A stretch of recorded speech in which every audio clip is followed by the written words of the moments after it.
Assalamualaikum warahmatullahi wabarakatuh. Perkenalkan, nama saya Hasbiah, kelas A20, mahasiswa Politeknik Kesehatan Muhammadiyah Makassar, Prodi Teknologi Laboratorium Medis.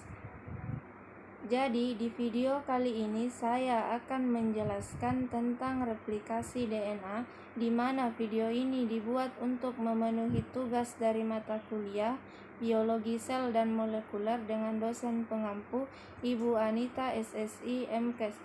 Jadi sebelum kita masuk ke replikasi DNA, terlebih dahulu saya akan menjelaskan apa itu DNA. DNA merupakan asam nukleat yang menyusun gen di dalam inti sel. Selain itu, DNA juga terdapat dalam mitokondria, sitoplasma, plastid, sentrol, dan kloroplas. DNA merupakan materi genetik yang membawa informasi biologis dari makhluk hidup dan beberapa virus. DNA dibawa oleh setiap individu keturunannya. Manusia memiliki 46 untai DNA dan dikenal dengan kromosom. Gen adalah daerah tertentu pada setiap kromosom yang berisi informasi turun-temurun. Apa itu replikasi DNA? Replikasi DNA adalah proses penggandaan DNA yang terjadi sebelum sel membelah diri. Replikasi terjadi di nukleus atau inti sel. Sebelum sel melakukan pembelahan diri, DNA perlu digandakan agar sel baru hasil pembelahan memiliki DNA yang sama dengan sel induk.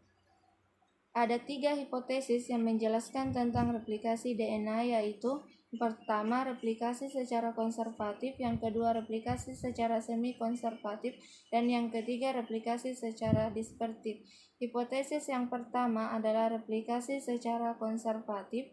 Menurut hipotesis ini, molekul DNA rantai ganda induk tetap bergabung, sedangkan kedua rantai ganda anakan terdiri atas molekul hasil sintesis baru. Yang kedua adalah replikasi secara semi-konservatif, di mana setiap molekul untaian ganda anakan terdiri atas satu untai tunggal DNA induk dan satu untai tunggal DNA hasil sintesis.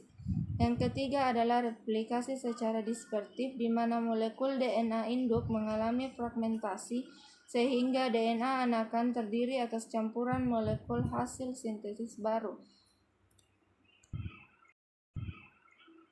Proses replikasi DNA. Jadi, langkah pertama dalam replikasi DNA yaitu memisahkan untaian. Proses ini dinamakan enzim atau nama lain membuka resleting yang dilakukan oleh enzim helikase. Hasilnya dapat berupa bentuk enzim bagian dalam dengan garpu replikasi. Helai yang terpisah masing-masing menyediakan template untuk membuat untaian DNA baru.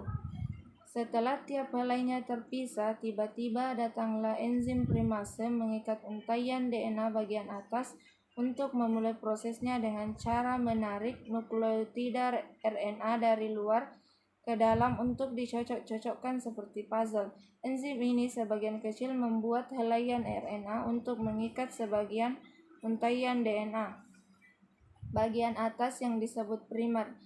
Bagian tersebut merupakan pusat awal pembentukan untaian DNA baru. Kemudian tiba-tiba datanglah enzim polimerase untuk mengikat primer yang akan membuat untaian DNA baru. Enzim DNA polimerase hanya bisa menambahkan nukleotida DNA ke satu arah dari ujung 5 aksen ke ujung 3 aksen. Untaian DNA baru ini disebut leading strand atau untaian paling maju yang dibuat secara terus-menerus. Enzim DNA polimerase berfungsi menambahkan nukleotida satu persatu ke arah 5 aksen sampai ke arah 3 aksen. Sedangkan pada bagian daerah yang lain di untaian bawah terdapat lagging strand atau untaian yang tertinggal sehingga tidak bisa membuat secara terus-menerus seperti untaian di bagian atas. Karena tiap untaian berjalan ke arah yang berlawanan, untaian di bawah ini hanya dihinggapi enzim DNA polimerase sebagai pembuat untaian DNA dalam serangkaian kecil saja yang disebut fragmen Okazaki. Setiap dari fragmen tersebut dimulai dengan pembentukan RNA primer oleh enzim primase. Kemudian enzim DNA polimerase akan menambahkan nukleotida DNA dari luar mengikuti DNA induk bagian bawah dari atas 5 aksen ke arah 3 aksen. Selanjutnya, enzim primase akan menambahkan